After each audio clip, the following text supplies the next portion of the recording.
తారీఖు sun Risers Hyderabad అదేవిధంగా royal Challengers Bengaluru సంబంధించిన మ్యాచ్ ఉంది.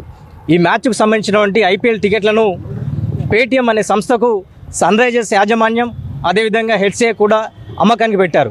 దాదాపు 36,000 టికెట్లు అరగంట వ్యవధిలోనే అమ్ముడుపోయాయని చెప్పి ఇదే హెచ్సిఏ అదేవిధంగా సన్ రైజర్స్ ఫ్రాంచైజీ ప్రకటించింది. వాస్తవానికి అరగంట వ్యవధిలో 36,000 టికెట్లు అమ్ముడుపోవడం అనేది చాలా విడ్డూరమైన విషయం. దీన్ని గతంలోనే మేము పూర్తిగా దీన్ని విభేదిస్తూ అనేక సందర్భాల్లో కూడా దీన్ని ఎండగట్టినటువంటి విషయం ఉంది. కానీ ఈరోజు అఖిల భారత యువజన సమాఖ్య, డెమోక్రటిక్ స్టూడెంట్ ఆఫ్ ఇండియా సంబంధించినటువంటి డివైఎఫ్ఐ అదేవిధంగా పీవీఎల్ యువజన సంఘాల సంయుక్త ఆధ్వర్యంలో ఈరోజు ఉప్పల్ స్టేడియంలో మేము ఈరోజు ధర్నా నిర్వహిస్తున్నాం. ప్రధానంగా ఈరోజు ఇక్కడికి రావడానికి ప్రధాన కారణం హెచ్సిఏలో జరుగుతున్నటువంటి అవినీతి అక్రమాల మీద అనేక దఫాలుగా పోరాటాలు చేశాం.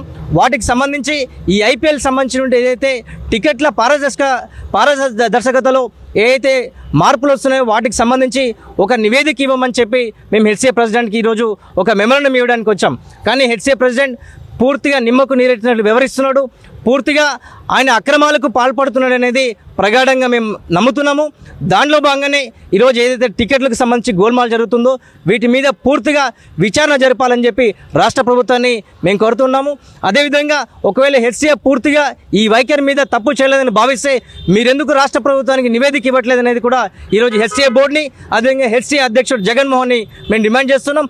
వాస్తవానికి ఈ ఐపీఎల్ సంబంధించిన మ్యాచ్కు సంబంధించి పూర్తిగా 4,700 టికెట్లు హెచ్సిఏ మేనేజ్మెంట్కి వచ్చిందని చెప్పి ఈరోజు విశ్వసనీయ సమాచారం దొరుకుతుంది. కానీ ఈ 4,700 టికెట్లకు సంబంధించినటువంటి హెచ్సిఏ ప్రెసిడెంట్ ఎవరెవరికి టికెట్లు పంచారో వాటికి సంబంధించిన వివరాలను బహిర్గతం చేయాలని చెప్పి ఈరోజు యువన సంఘాలుగా డిమాండ్ చేస్తున్నాం.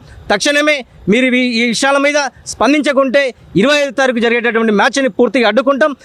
క్రీడాభిమానులతో కనీసం ఇప్పటికీ ఐపీఎల్ వ్యాపారమయమైంది, కనీసం వినోదాన్ని కూడా పంచాల్సినటువంటి ఈ హెచ్సిఏ సన్ రైజర్స్ మేనేజ్మెంట్ కేవలం ధనద్రాహంతోనే పూర్తిగా ఈరోజు సమాజాన్ని క్రీడలను పూర్తిగా వ్యాపారం చేస్తున్నారు. దీన్ని ఖచ్చితంగా యువన సంఘాలకి మేము అడ్డుకుంటాం. ఖచ్చితంగా క్రీడాభిమానులతోని వారితోని చర్చించి ఖచ్చితంగా భవిష్యత్ కార్యాచరణ ప్రకటిస్తున్నాం.